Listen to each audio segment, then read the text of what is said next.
I am so excited to be back here at Doddington Hall, a magnificent Elizabethan home that was built in the late 16th century and has hardly changed over the past 400 years. I'm equally excited to catch up with my great friends, James and Claire Birch.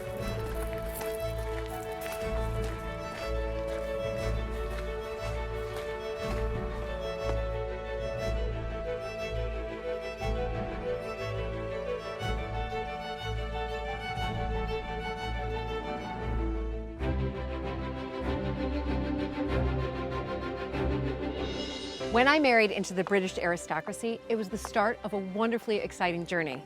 But it was also a little daunting. I became a Viscountess, and for an American girl from a small town outside Chicago, that was quite a shock. I live with my husband Luke, heir to the Earl of Sandwich, and our family at Mapperton House in Dorset. Living in a place like this is a joy, but also a challenge. And every day we're aware that we're preserving a very special part of Britain's heritage.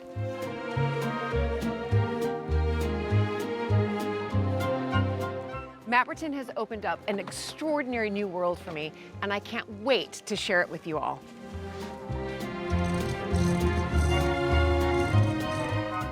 So if you love castles and manors and stately homes as much as I do, please join this American Viscountess as I journey into the British countryside in search of some of Britain's finest historic houses.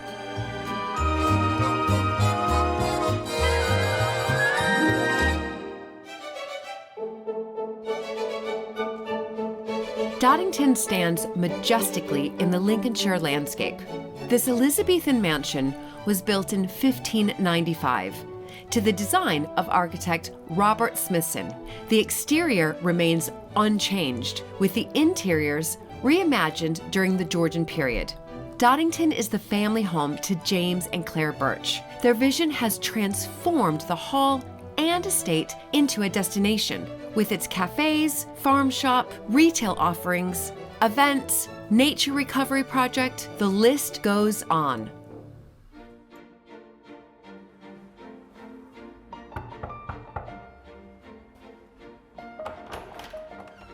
Hi, Julie. Hello.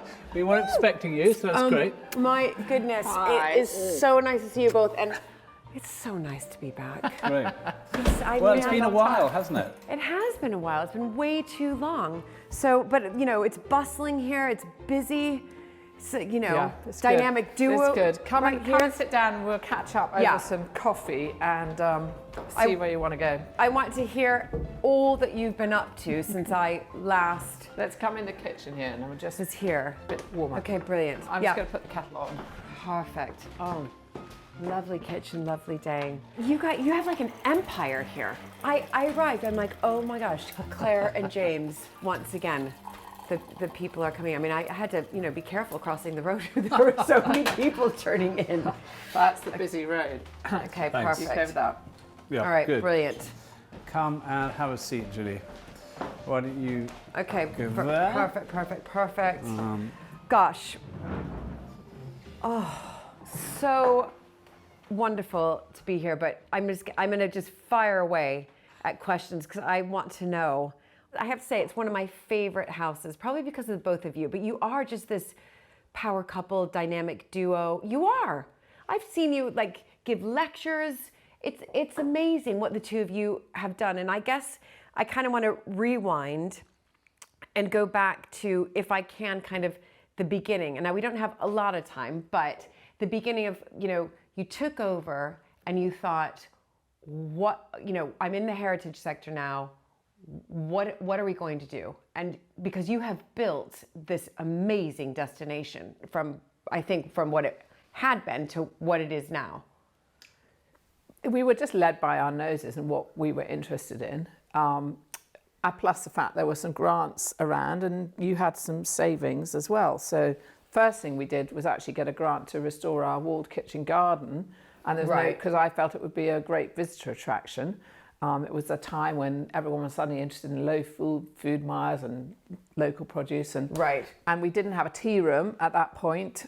We had no tea room. So we had no tea room and no real shop or anything. So the farm shop and cafe seemed like an obvious thing to do to showcase the fruit and veg, and also so visitors had somewhere to go. But that wasn't just going to rely on the visitors coming to the house. It was going to be open, most days of the year, whereas the house is only open a few days a year.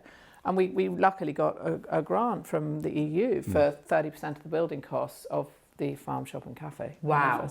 But I think a lot of it has been incremental. So what we've tended to do is do a big project every couple of years, and we've been patient with them. They've often, taken a while to work. Right. And we have just done things incrementally over 15 years now.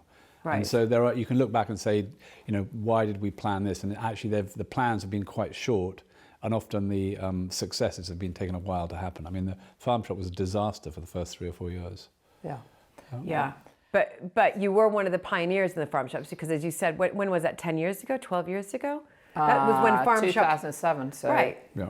50, more than that, oh my 15, gosh, more 17, years 18 years ago. Yeah. And that's when farm shops in this country were really starting, slowly, and we didn't know if they were going to work or not work. Well, the main reason it didn't work is we didn't really know how to run a shop. It was only started working we actually hired somebody who knew how to run a shop. I'd never run a shop before. I was running the thing. I remember the first day thinking, oh God, I really hope nobody buys anything, because I have to reorder everything. I just didn't have a clue. I knew how I wanted to look and the kind of things we wanted to sell. But as far as keeping it stocked and making sure we weren't wasting money moving stuff around. But so you both though came into this thinking, we've got to make this more commercial, because was it just that the house was open to the public? Maybe you're doing some weddings like many of the historic houses are doing, and you thought we should branch out? Well, the problem was my parents had tried for 30 years to try and make money through basically the house opening and events in the house. Right. And they'd never had capital to invest in tea room or anything like that. And I think in 2 years out of that 30 years, they actually kind of made enough money with the house opening to cover the running costs of the house. Wow. The rest of the time, they were relying on the farm, which was becoming increasingly difficult by the time we took over. Right. And, we'll tell you later, but, very difficult. So we've had to really think about the farm in more recent years. And we have a relatively good position where we have Lincoln, which is 140,000 people, which is, a good source of most of the people who come here. But then we don't have huge competition from other houses or locations. So it seems, it's not easy. I promise you, nothing we do is straightforward. But relatively, it could be worse. No, I think we're really lucky with that. And you looked at that. You, of course, looked at that and thought, so whenever we've done anything, we've always looked hard at the competition. So our bike shop, in some ways, is the outlier. And the reason we're successful is we have no competition for an hour's drive. So it's a long way to find another bike shop. Incredible. But that was another development that was entirely just because we liked biking. Yeah. Right. And, so we didn't have a master plan. It's kind of gone organically with things that kind of tickle our fancy. But also things that you're interested in. Things that fit. But there are things that not everything's worked. So, and we've thought of lots of things we haven't done, but we had a toy shop which was pretty much a disaster. Right. I think the fact that we've been selling Christmas trees for about 40 years did give us faith that people would come out to buy a premium priced product that was locally grown. That was one of the things we felt gave us some confidence in the farm shop, for instance. Right. The month of December is our most important trading month, whereas a lot of historic houses are shut down. Yeah, we are. Yeah, because we have Christmas decorations in the house. Yes. Our retail goes crazy, our catering goes crazy in December. So we particularly hate December. But we sell trees and decorations. And trees and decorations. So it's really just so that's sort of, can I say that in one sense it's kind of phase one that's evolved? Walled garden, cafe, shop, bike shop, and then putting that sort of together, and that's that courtyard area there. The catering is really important. Okay, so we have we have 2 standalone cafes, and then we have a big wedding and events business. Okay. So our biggest employer on the site is catering, and I can't tell you how many. It's probably 60 or 70 people who are employed at some point during the week in catering. Really? And that became part of the business because you were doing events here? That's what you need. If you have a visitor attraction, the second most important thing after the parking is the cups of coffee and the loos. Right, and basically, if you don't do those 3 things right, you're in trouble. But James, if the house was to be, closed down and nobody was going around the house, those businesses would still be viable without the house. They're not dependent on the house. Yeah. They're completely not dependent on the house. We've got critical mass now, people will come. The house is an important backdrop to it all. Yes. And if you ask people why they like coming, it's because it's a nice olden days looking place and they like they can't tell you much about the history, but they like the feel of the place. Right. And it's an important backdrop.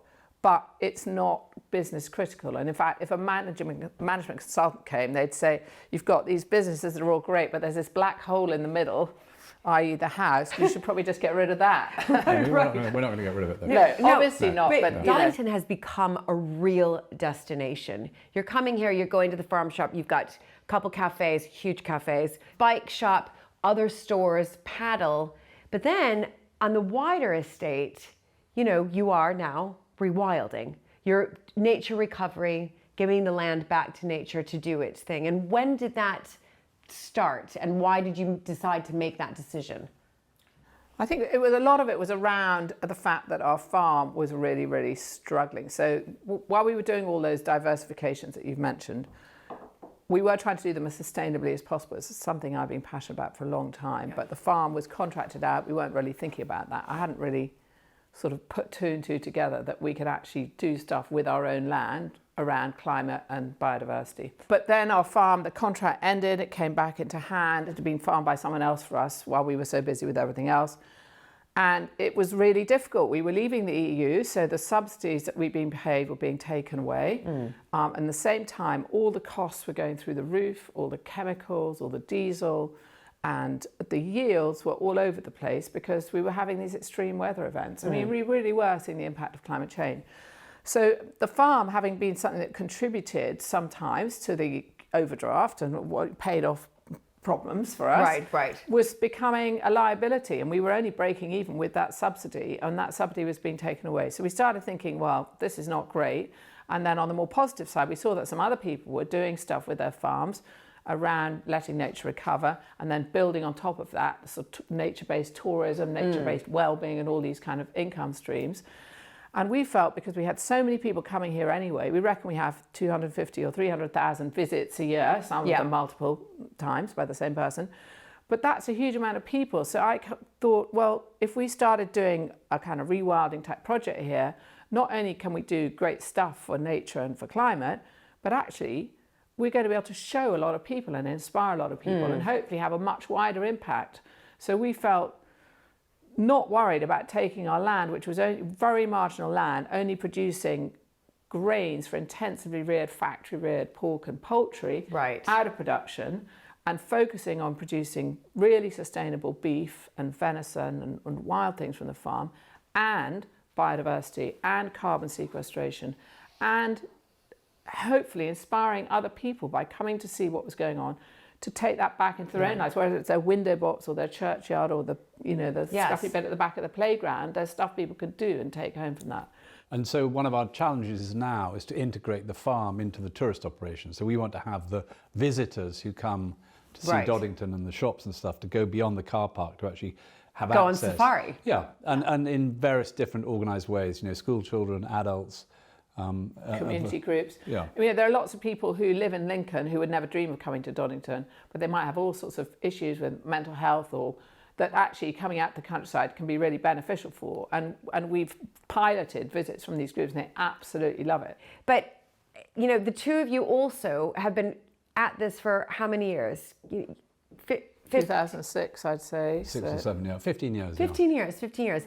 And of course, in that time of you're creating this destination, you then take on the reins of president of the association, which was back then called the HHA, Historic Houses Association.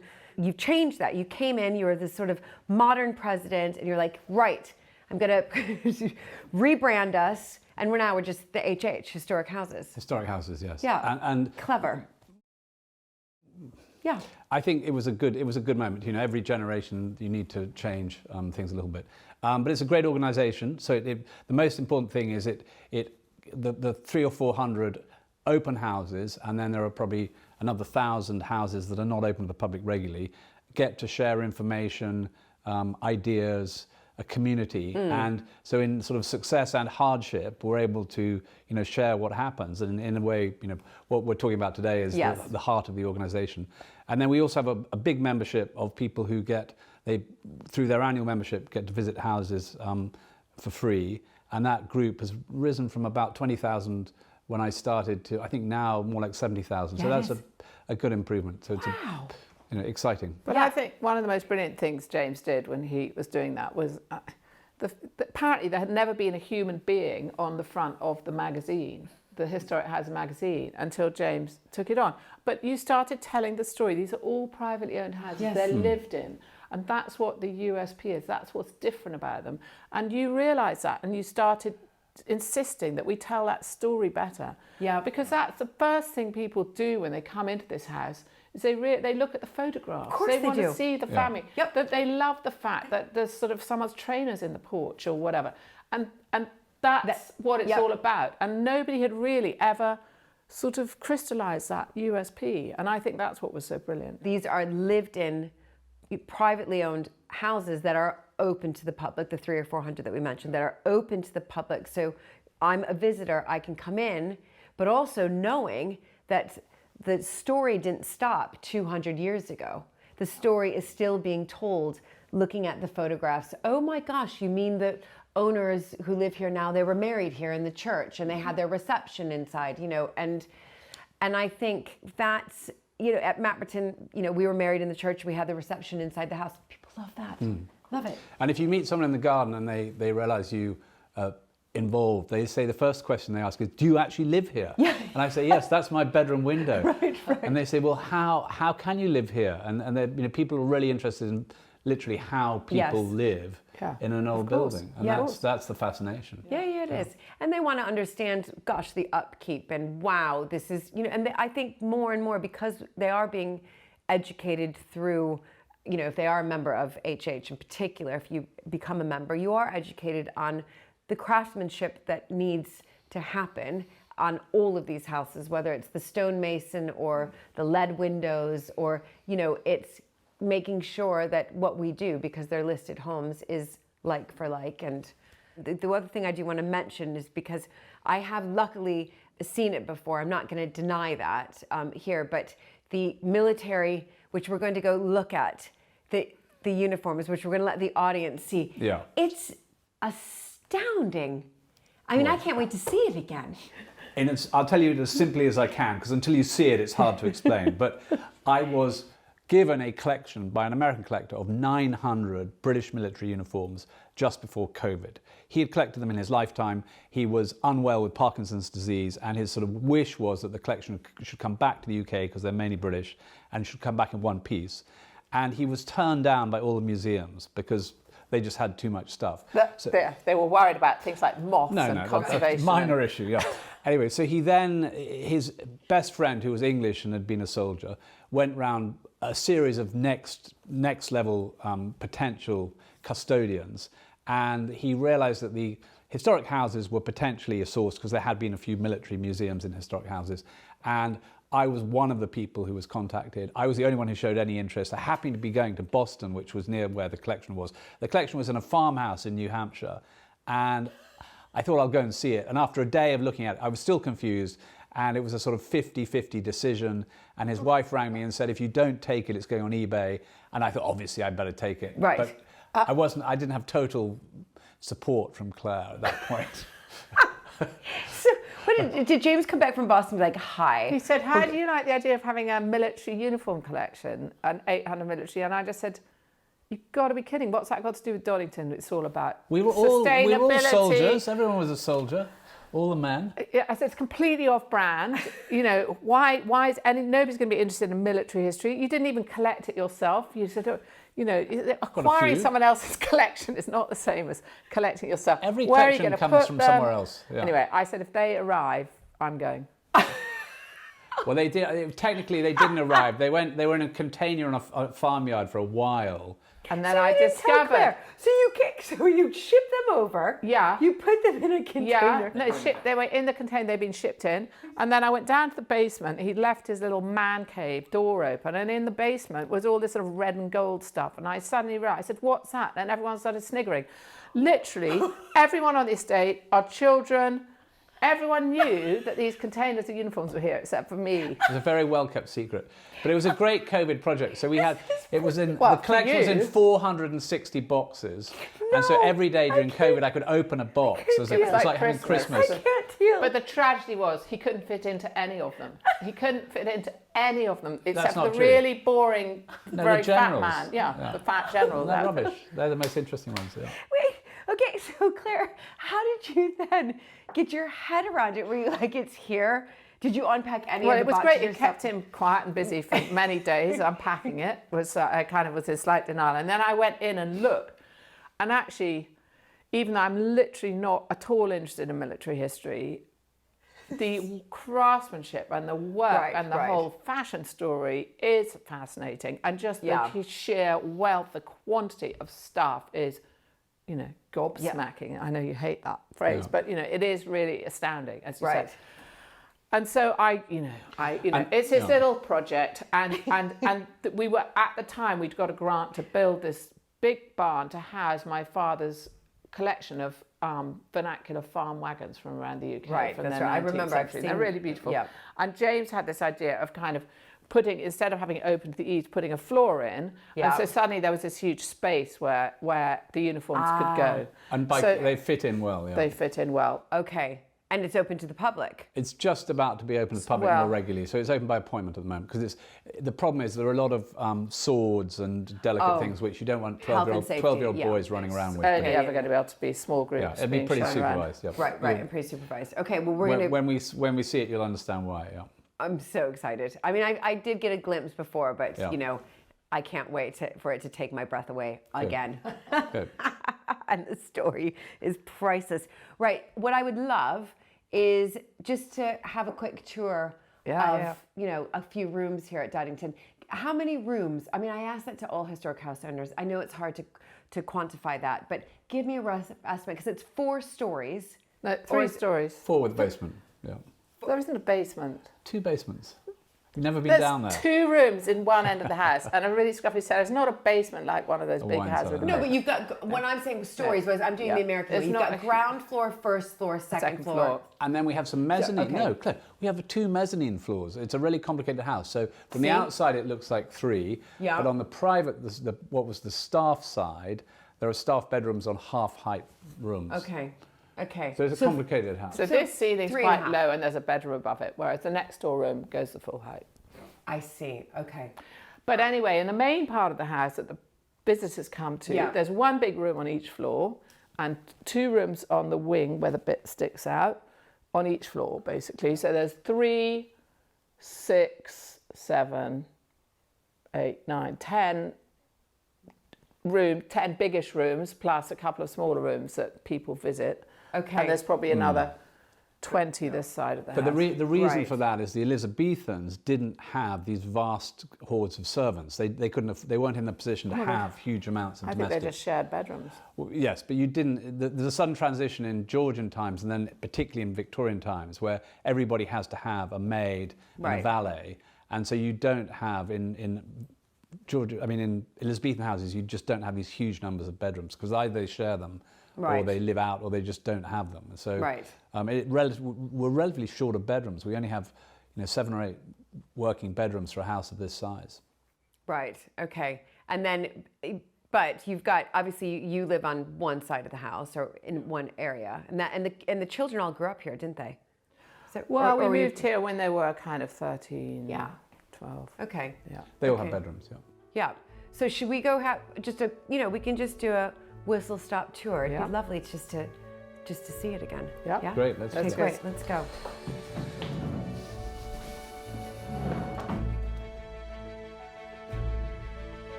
So, Lovely. Julie, you'll remember we think Doddington is special because on the outside it's an unchanged house built in 1595 by Robert Smithson, the great early Elizabethan architect. And then on the inside, it's more like 1760. So it's a refit on the inside, but the exterior is really unchanged. Yeah, the exterior is, and you have so many windows too. It was a huge change in the architectural style in the late Elizabethan property boom. Everyone got rich and extravagant, basically. Right, and they thought, well, we're going to let the light in, Yeah. which is fantastic. So Georgian interiors, Elizabethan exterior, and pretty much stayed the same. No, it changed it. Well, the basic decorative scheme stays the same, but there's stuff from every generation. So Yeah. everyone contributes and takes away, we think. Love that. So Claire, I mean, discuss the table. So these are Cromwellian chairs from about 1690. No, 1660. 1660. Wow. And but this table, although it looks very old, was made from for my parents' 25th wedding anniversary. My father designed it, and it was made from a single oak tree from the estate.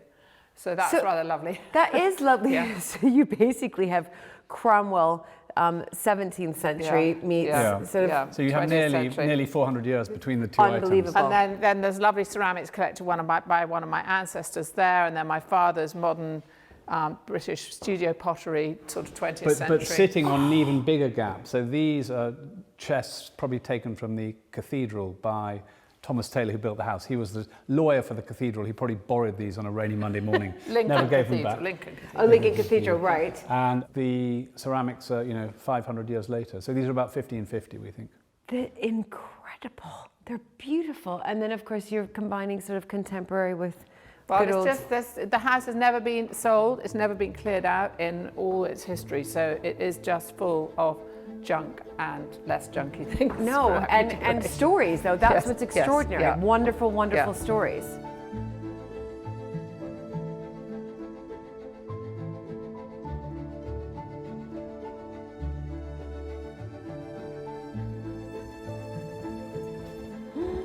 Ooh, lovely.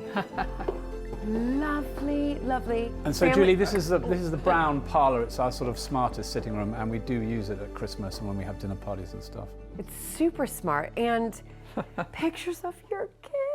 Yeah, they're rather old. they're all a bit grown up now. But this is the modern family, and then on both walls you have the Hussey family, who are the second family to live here between about 1620 and 1700. Right. And this is Elizabeth Hussey, and actually this predates the house. So this is her painted in about 1560. So this is before the house was built. Wow. And this came from Coton, probably in south of Birmingham. And she's from the Hussey family who owned the house, the second family to own it. And these are her children, but sadly the ones with the crosses above their heads died in infancy. Oh. So it's a slightly sad It is. painting. But also it survived. It survived, It's amazing. yes. Older than the house, about 1560, we think. I mean, that is astonishing. So you've got family portraits on the wall, and then I just love, and you're right, the first thing I did, Claire, when I walked in, is I went right towards your family But photos. you're going to love these, Julie, because this is YouTube. But you have to have the light behind it. Okay. But then you wind this, and the picture moves. This was what people entertain themselves with. right. Moving Oops, picture. I think There we it's go. I need to have these repaired. Incredible. Yeah. This was their YouTube. This You're was right. the YouTube. Oh I dear. mean, Bits falling beautiful. off. Absolutely. I mean, beautiful.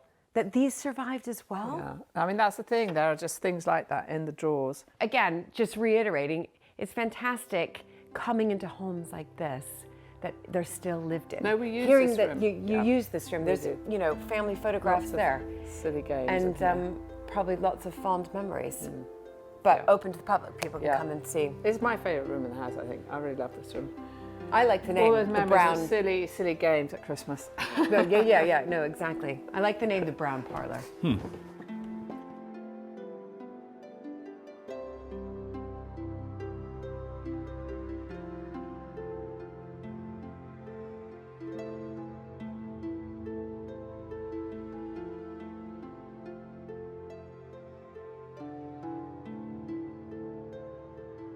So, Julie, this Wow. is one of our two restored tapestry rooms. And Claire, explain to Julie how this happened. Well, It's amazing. yeah, these tapestries are 1620s tapestries.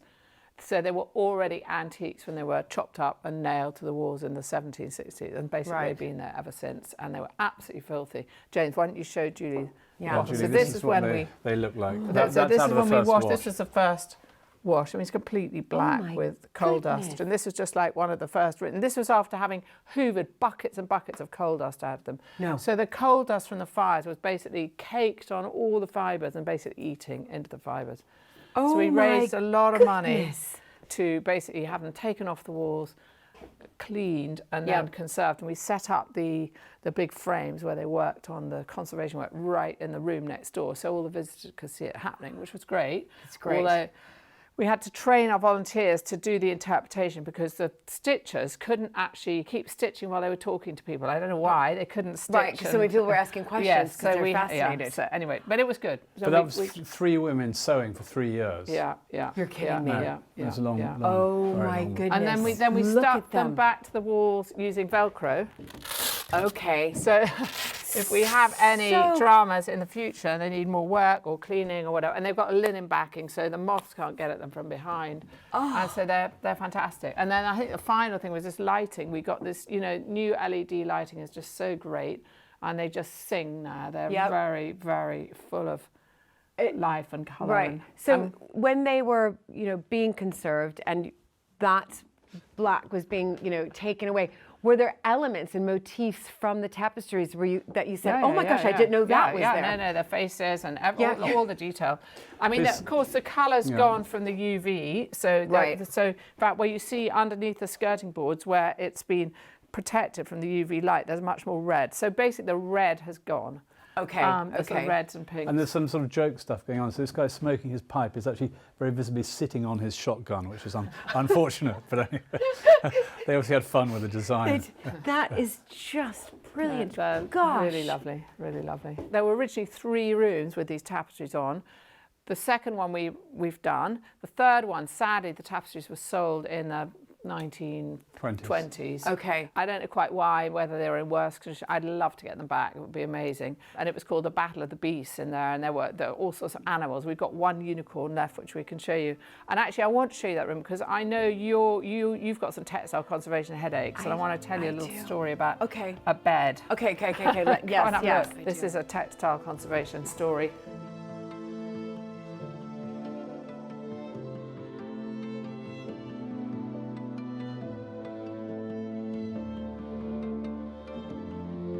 So this is the one remaining tapestry from the lot that was in this room, which is, the wonderful unicorn scaring all the nasty beasts off. And then in this room, sadly, no tapestries, but this incredible bed, which is a Georgian bed.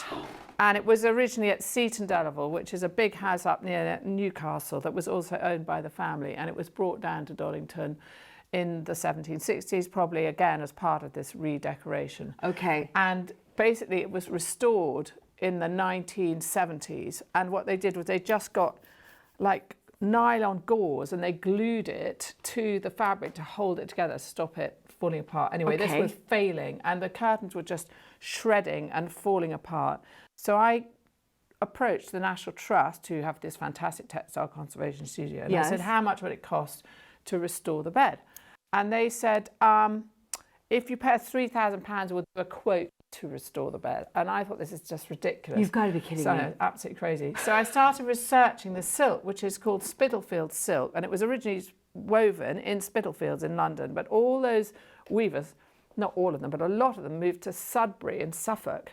And they're still weaving these silks. And I sent some photographs of the pattern that we had. And they said, oh yeah, we still got that pattern. They're very narrow looms.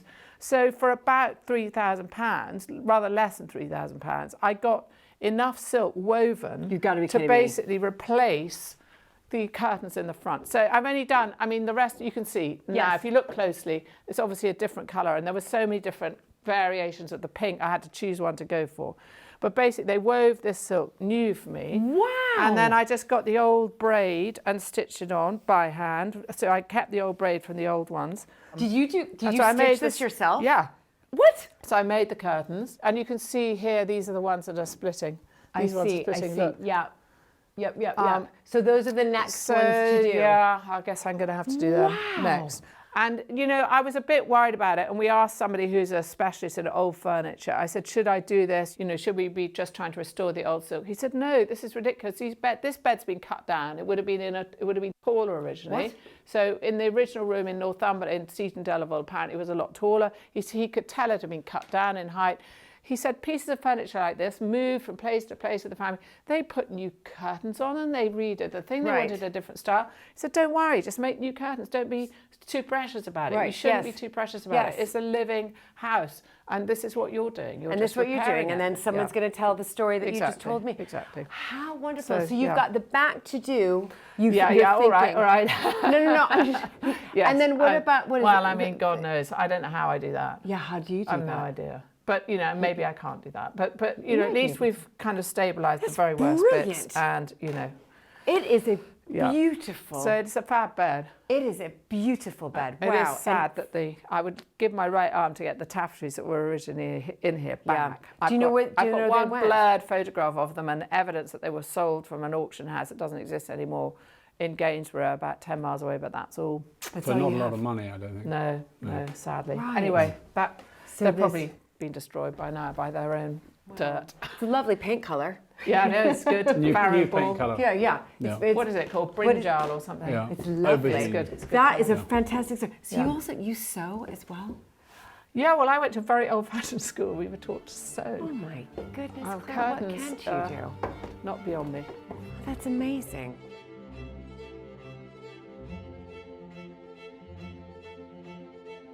So, Julie, let's take you and see the long gallery. Up another floor. Up another floor. Now you can feel the stairs really shaking here. Yeah. Because that's the stability issue. You can see there is definitely a slant here Oh, as I can well. see that just from here, but if you point it out. So we just worry about having, you know, if we have a big event, a wedding or concert, it's not so much the floor in the long gallery, it's just whether the stairs can take everything. Yes, no, exactly. So, Julie, do you remember our long gallery? I do. This is our sort of grandest room. That's right. And it was a classic Elizabethan long gallery for the ladies to exercise inside. That's right. And then the Georgians covered the windows on this side for all their paintings. Okay. And I think since you were last here, we've had this painting restored. And this is one of these stories that slightly backfires. So we thought this was an expensive painting by valuable painting by Guido Reni. We took it to this very expensive restorer, and they spent 6 months restoring it. At the end of the 6 months, they sent us a bill for £30,000, and then they told us it wasn't a Guido Reni and it was worth less than £30,000. So we've had a downgrade and a big bill. So it doesn't always work out, this antiques business.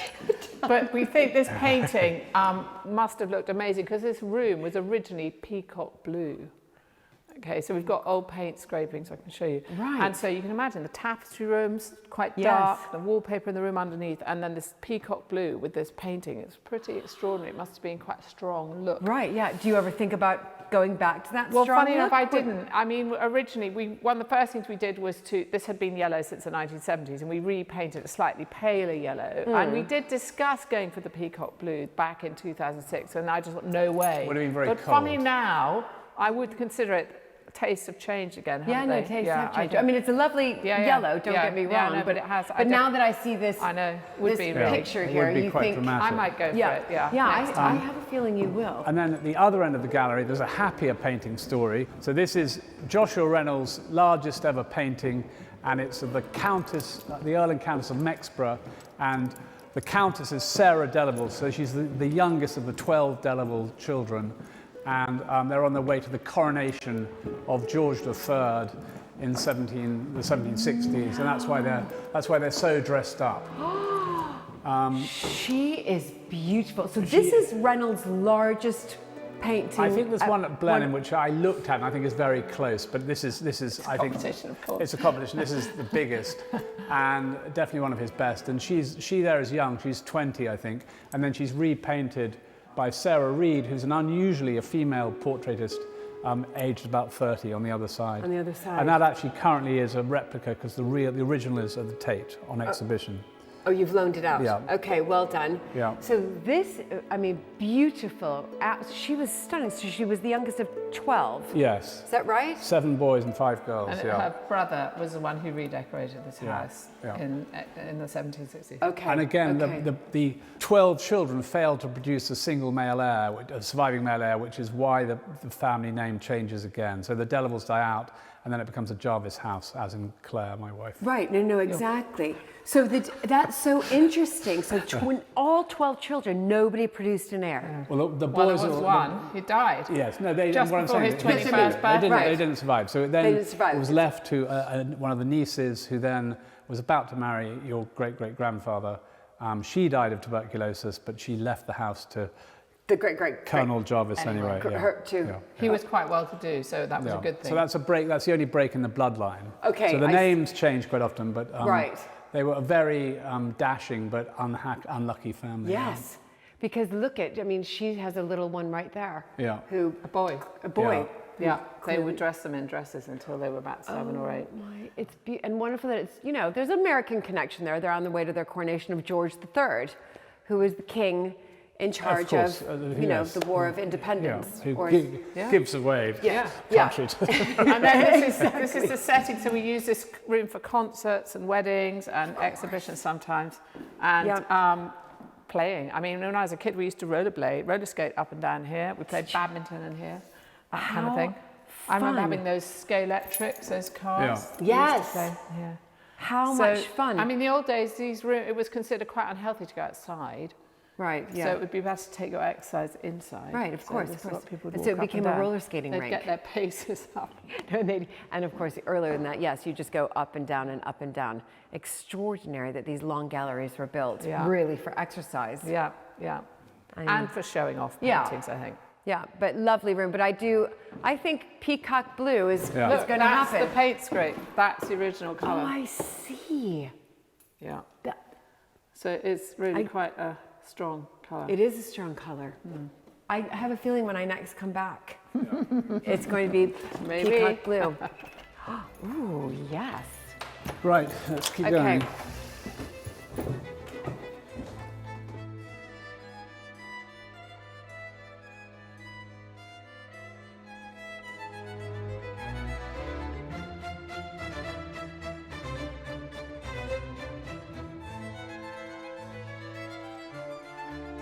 The unique uniform collection on long-term loan to Doddington is housed in a purpose-built barn and is truly a sight to behold.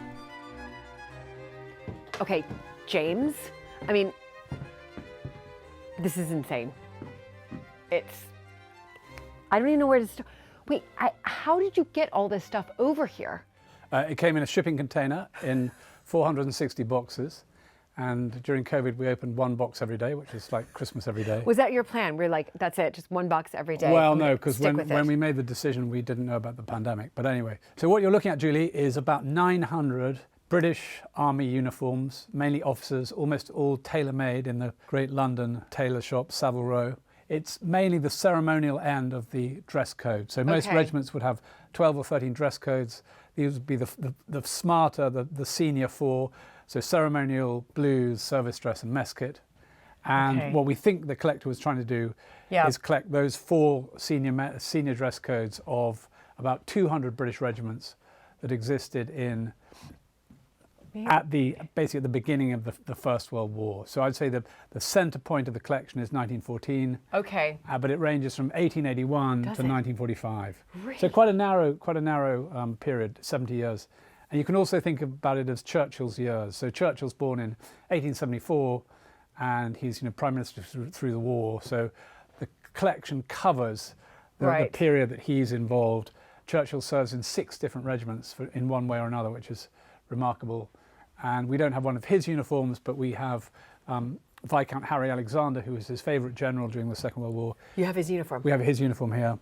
No. And then we have lots of uniforms of regiments that Churchill was in, the 17th Lancers, the 4th Hussars, the Grenadier Guards. Really? This is, I mean, you have it's just like hats, this chap who's collecting, that's his whole life's work was collecting. Well, Is that right? he had plenty of other things going on, but Oh. he was rich is enough to a basically full-time buy job. anything he wanted, and so this was his mainstream hobby, particularly later in his life. And he would buy everything that came up. So anything that came up at an auction house that fitted in Right, with his that. collection, he would buy it. Right. And so there are duplicates because occasionally he'd buy someone else's collection. Right. And the I nice love thing the is, hat boxes. I mean, amazing. yeah, and actually you find boxes like this. So this I know has got a hat that corresponds to the box. So this says A.W. Campbell. Right. This is A.W. Campbell's hat. It's actually still got an auction tag on from when. So it says Wallace and Wallace, Great Sussex. So he bought that at an auction, and because it's a private collection, he wouldn't take the auction tag off. Right. But then he's got a little write-up on Lieutenant George Campbell. Actually, this is sad because this is a real coincidence. So he was born in 1884. Yeah. And he was killed in the Coldstream Guards, so one of the smartest regiments in the British Army, almost unworn. Yeah, and And look at. he is killed in September 1914. Oh my goodness. And the reason his hat's hardly worn is because he only had it. He hardly had it for. He, And he was enlisted in August 1913, so he owned it for a year, I suppose. oh my gosh, but he went to Eton Yes, New College, Oxford. and then he went to New College, Oxford. Yeah. And then he was killed, died of wounds at the Aisne Western Front. Yeah. Oh my gosh. September 1914, so 100 years ago. Look at, did you see this? Husband of Lady Moya Campbell. And Super smart address, Buckingham Palace Road. Yeah. Who was this chap? Well, we must find out. We must find out a little bit more. Yeah, well, unfortunately, there's a lot to find out in this collection. We Yeah, hardly no, know I anything. know. 900 jackets. So we then have 900 hats, swords, belts, boots, all sorts of accessories. So we don't know how we Coats. probably have 3,000 items in here. Yeah. Just like that took, a few minutes, and I just got very involved in that piece. Yeah. Was it hard not to get so involved in every single piece that you opened up? I mean, we just haven't had time. But when I look at these, I mean, it's just the detail and the craftsmanship of these uniforms. They're exquisite. I mean, absolutely, but also they're tiny. Like, look at those legs. They were small. So that's the 4th Hussars uniform. That's the first regiment that Winston Churchill was in. He was a lieutenant, and there's a famous photograph of him wearing that uniform. And this, interestingly, is the Buckinghamshire Horse, which is the volunteer regiment that was sister to the 4th Hussars. And because they're weekend warriors, they're volunteers, they actually have an even more elaborate uniform they than the do. mainstream army. They have this crazy... Yeah, look at that on their thigh. What's called scrambled egg on their thighs. But just amazing to think that this exact uniform is the one that the great Winston Churchill and he wore. would have been, he was about 5'7", so he's not much different from that. From that chap there. Yeah. I could just spend all day here and weeks. But what I'm also noticing is you have GR and ER for Edward VII and GR5, Yeah. GR6. George V, Yeah, yes, George V, George VI. Yes. So it's everywhere. I mean, it's just unbelievable. But now I'm noticing sort of a lot of Elizabeth II royalty uniform here. This is the Guards division, the Household Yes. division, and you get the red jackets of the Household division, 5 different Guards regiments. Gosh. And this is a royal trumpeter. Yeah, yes. Yes. Elizabeth, so slightly post the date, and the trumpet. So you would have seen these at the coronation walking behind the Exactly. state carriage. Yeah. Oh my goodness. And then if you're a Guards officer, you'd also have a frock coat, which Okay. was considered a sort of dress down, although it doesn't look much of a dress No, down. And in fact, you may remember that Princes Harry and William both got married in frock coats. This is what they wore to their weddings. I think it's an incredibly elegant Yes, it is. uniform. And everyone was tiny. I mean, I know. people just were skinny, they were slightly underfed, they were fit, and the uniforms were cut very tightly. So very little of this uniform can be worn by modern men. In fact, of the mannequins in this room, only 2 are male. The others are female. Wow. So, Julie, the good news Yes. is, given your slim figure, you may be able to get into a frock coat, an early frock coat, because nobody else can wear them. Do you have one? I've got about 15, yeah. Of course you I'm sure do. I'll try and choose one that you can Okay. fit into and has some provenance of some sort. Okay, wow. Okay, well, fingers crossed. Yes, I've got 15, so Okay. I hope I can find one that fits you. Okay. Let's go and try and find All one. right.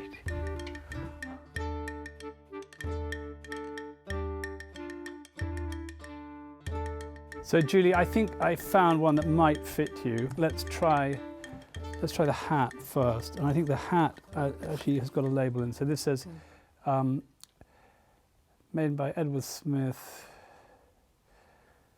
1937. Yeah, actually doesn't have a name in it. It's got the maker's name in it. Okay. Try that on for size. Okay. I have a really small head. They've all So- shrunk slightly, and I think like the jackets, they all small. Okay. That looks like it a very, center? very good. Yeah, that is an It's a good fit. Excellent fit. Yeah. Very, very elegant hat. Yeah. And then I'm also guessing here. Wow. Try this. So elegant. Okay, Let's yeah, just see let's if go it fits here. before I start telling you whose it was. Okay. Where's my, okay, yeah, Okay, thank you. got it? Yep. Okay. Wow. So again, Okay, so you're I've in got the Grenadier Guards, and you're a major, and this is 1920, and it's made for Lord Ardale, and importantly, he wins a military cross, which is a really good medal. Wow. So it's that purple and white medal in 1915. So you've survived the war. Oh, did super. In You- 1915, is that He won the medal in 1915, but the jacket is made in 1920, so after the war. So after the war, okay. Yeah, so he's still in the army. It's warm. You look like a proper guards officer. I should also say you're missing a sash, Okay. and it would be a red sash normally or a gold sash in the presence of the sovereign. Okay. And you also need a sword, which would be a Grenadier Guards sword. So there's some more accessories to Right. come. We also know that So- it belonged yeah. to Lord Ardale. I don't recognise his name, but presumably he has ancestors. So we could also find, and having won a military cross, he'll be well documented. And Yes. we can find out. And made by Jones and Pegg, and they have a new partner after that. I can't remember who the partner is, but well-known tailor as well. Yes. They might even have records in the tailors. Do you have people coming here who email you and say, right, I know you have this huge collection and you might have some names. Do you know if my grandfather or great-grandfather has his uniform here? Or Well, so far we don't have many because not many people know about this. Right. And we also don't have the capacity to do it. But we are going to have a new cataloguing system. Yes, I was going to ask whereby about that. You'll have regiment, item, tailor, owner, and then you'll be able to you'll be able to search by name. And then we'll Exactly. be able to say if you're looking for Montague or Hinchingbrook, you'll be able to scan and see if we And have got one in. I'm sure we'll definitely have a Montague uniform in here for sure. Okay. I mean, I can almost guarantee you we'll have Okay. one. Well, when you do come across that, let me know. I'll come back and I'll Yeah. try it on and I'll wear it and hopefully it'll fit. Yes. Anyway, thanks, James. All right. What a treat.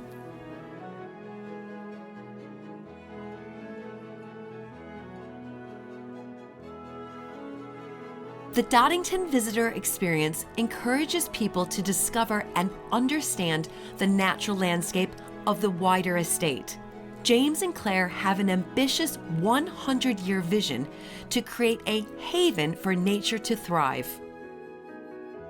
James, Claire, you've put me in a really tight corner here. I mean, both of you should know that I've got bovine phobia. These are the nicest, friendliest cows in the whole world, Julie. You're going to be fine, okay? I have fear right now, and that one right there is definitely staring at me. But you both are super comfortable. Well, we've had them for 10 years. They're very, very gentle breed. They're Lincoln Reds. They're the local breed.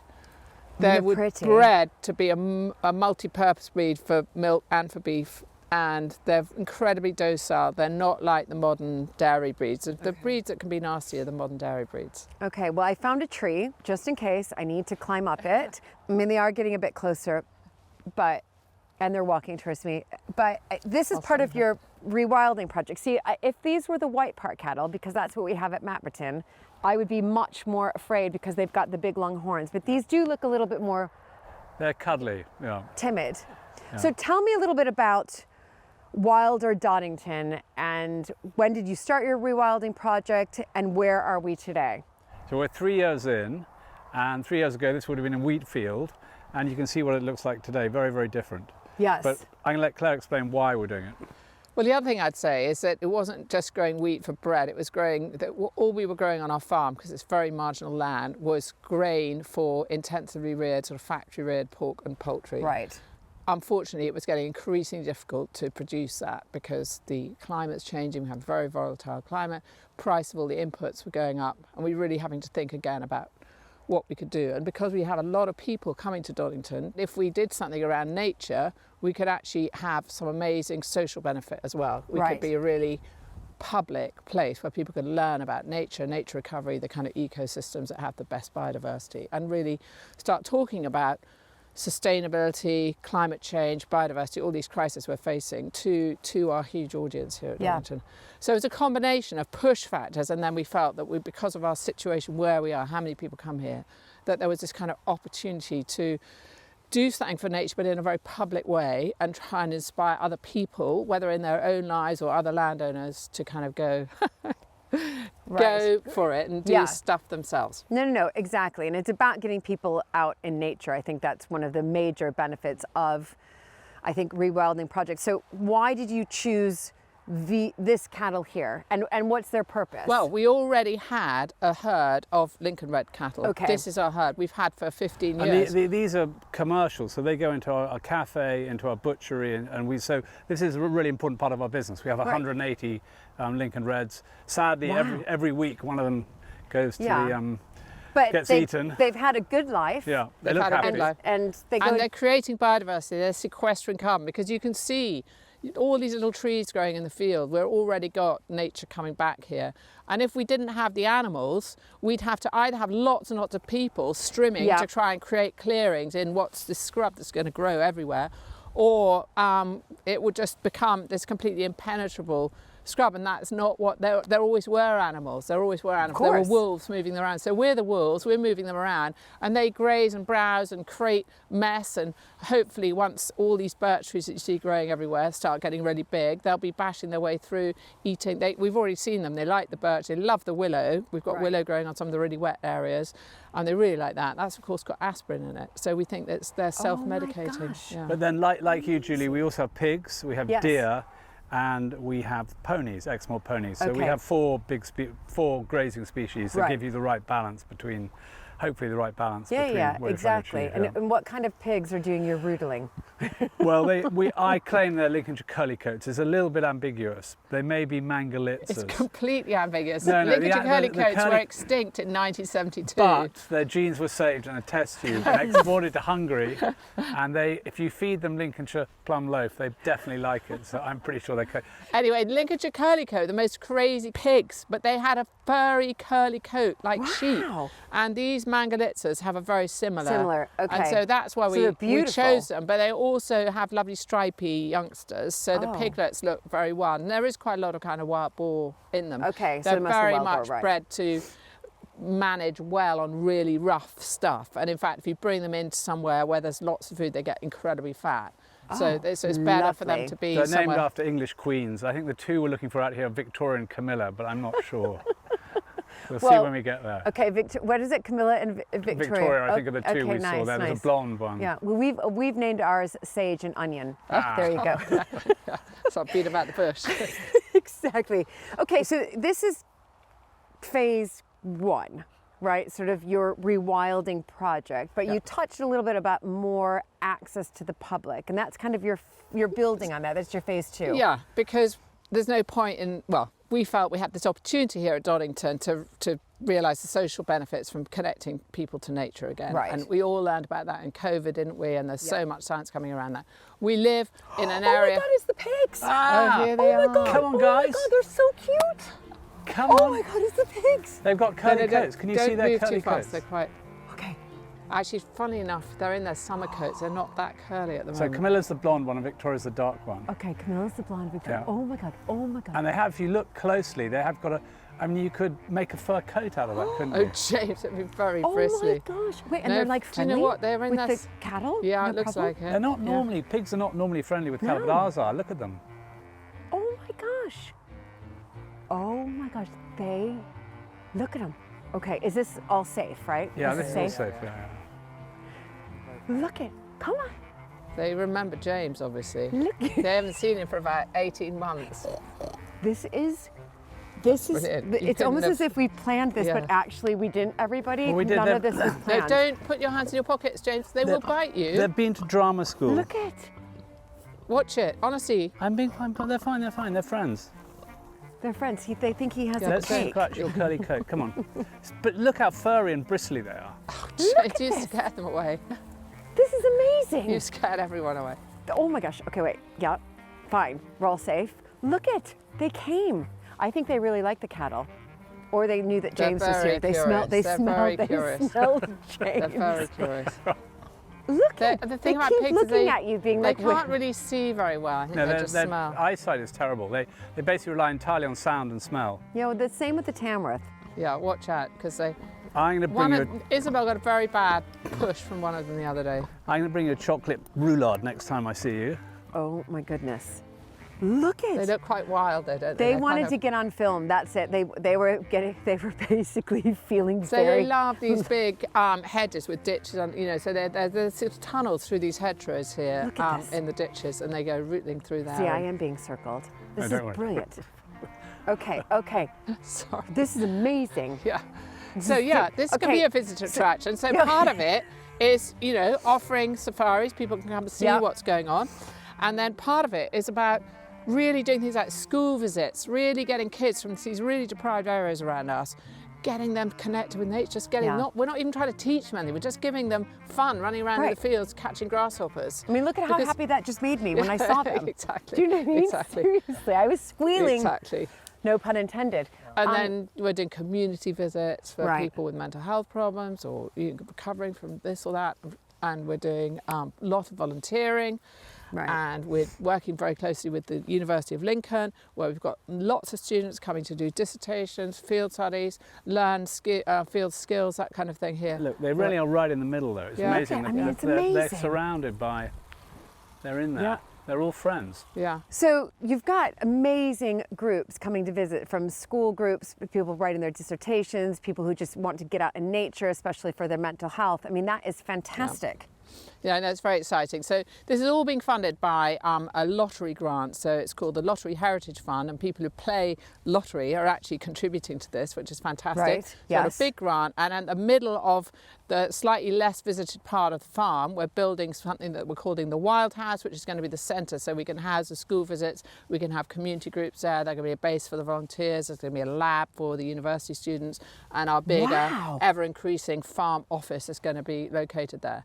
And that is very exciting because it's a very eco building. Right. It's got this passive house premium certification, which means it generates more power than it uses. So it's going to have a solar roof. It's very, very highly insulated. So it's a cool flagship for the project, really. Okay. Have you, what's the word I'm looking for? Broken ground. Thank you. Yeah, Have yeah. you broken ground? We have broken ground, and we've taken down an old grain store, and the new building Okay. is on the site of an old grain store. So one of the Okay. benefits of rewilding is you get your farmyards back, and you can do Yeah. other things with them. Yeah. Which is great. Yeah, Well, exactly. Yeah. Yes. And the other thing we're doing with this grant is we're digging 30 new ponds on the estate. So we're doubling the number of ponds we've got, and we're also re-wetting a large part of the estate. So the only way we could farm a lot of the estate, not so much this land, but some other land, which is very, very heavy clay, was with lots and lots of drains and ditches.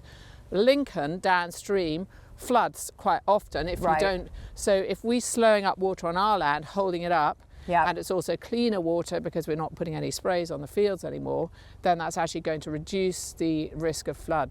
I mean, for us, it's part of our 100-year vision, really. Right. Because having an island like Doddington, Wilder Doddington, as an island surrounded by intensive agriculture, it's hopeless. As climate changes, where the animal's going to go. So we need to connect up places like Doddington with other nature sites. Yeah. And so between Lincoln and Newark, a stretch for about 20 miles, there's little pockets of nature all through it. And we've managed to get a collaboration of about 35 landowners together. And the idea is to work out how to create corridors for nature across their land. They're Yeah. going to continue producing food, hopefully in a more nature-friendly way, with support from government and private sector investment. But the idea is to create networks for nature, to improve the existing sites for nature and create corridors for Right. nature. So it's all about what's called networks, nature recovery Yeah. networks. And the whole thing about nature is it's hopeless in islands.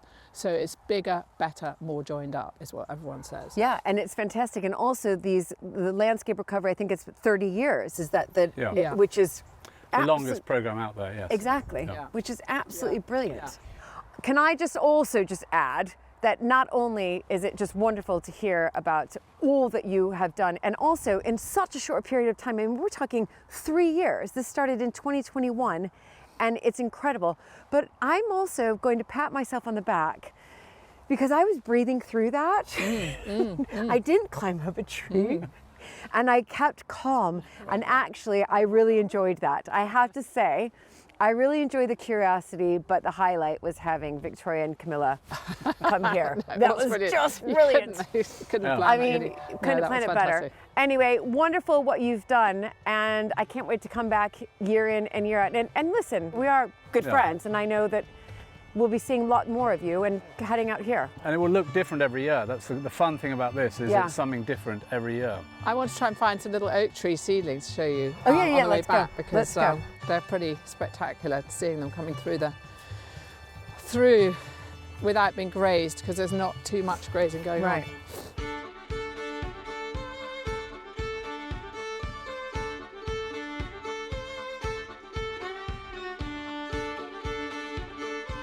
On the way back to the hall, sheltering from the English weather, we made a welcome stop at the latest addition to the Doddington culinary experience, the award-winning Grain Store. Gosh, I'm at another cafe restaurant. I mean, really, it's a restaurant. It is a restaurant now, so it operates now on Friday and Saturday evening, big for Sunday lunch, and then more cafe-like during the week. Yeah. Right. And looking through the menu, I just saw KG, kitchen garden everywhere. So it's a lot of the produce is coming from the kitchen garden. And our beef particularly features heavily, so lots of Saw that. Doddington herd beef, yeah. Wow. I mean, so how many covers are there? 180 indoors, and then another 120 or so outdoors if we push it, yeah. I'm pleased with progress. And reviews are generally good.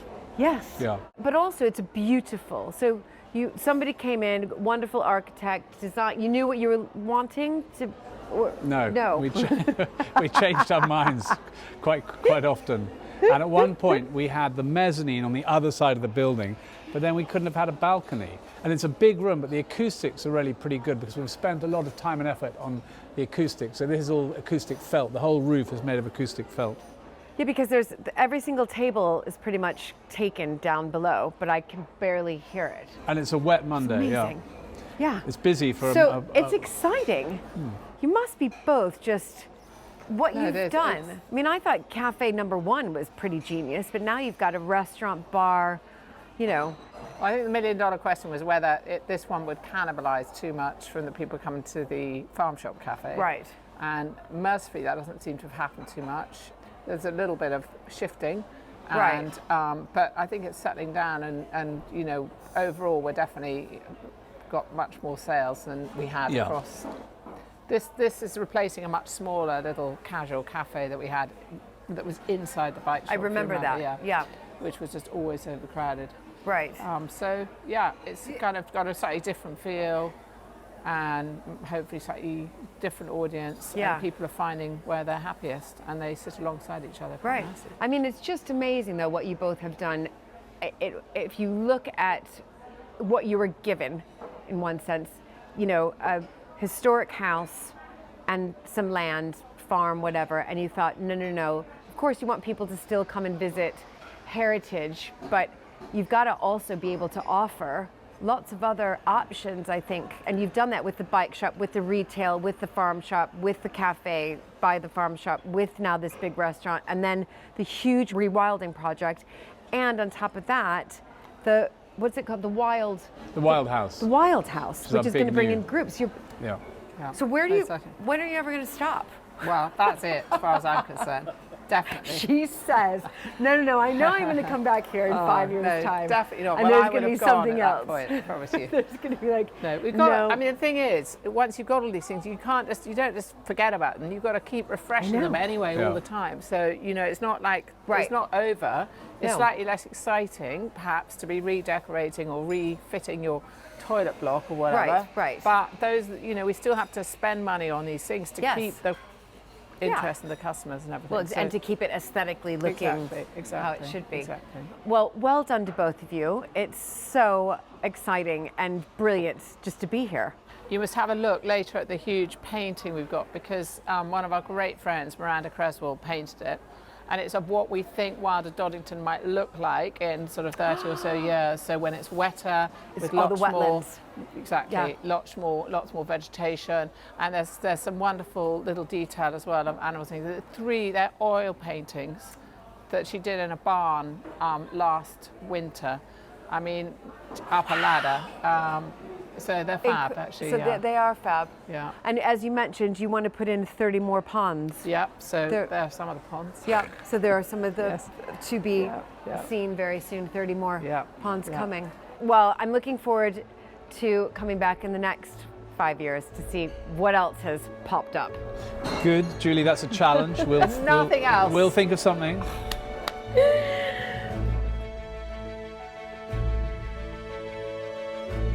It's been such a delight to visit Doddington and see James and Claire again. And I know they will continue to innovate and expand all that Doddington has to offer.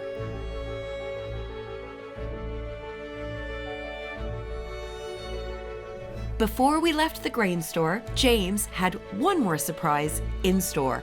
So, Julie, this is our famous bookshelf, our Harry Potter bookshelf. Okay. And we're going to find 1962, year I was born, and then we find the book which says James Birch, And then, wow. but it takes us through into the bike shop. Super clever here. Everything at Doddington is just clever, clever, clever.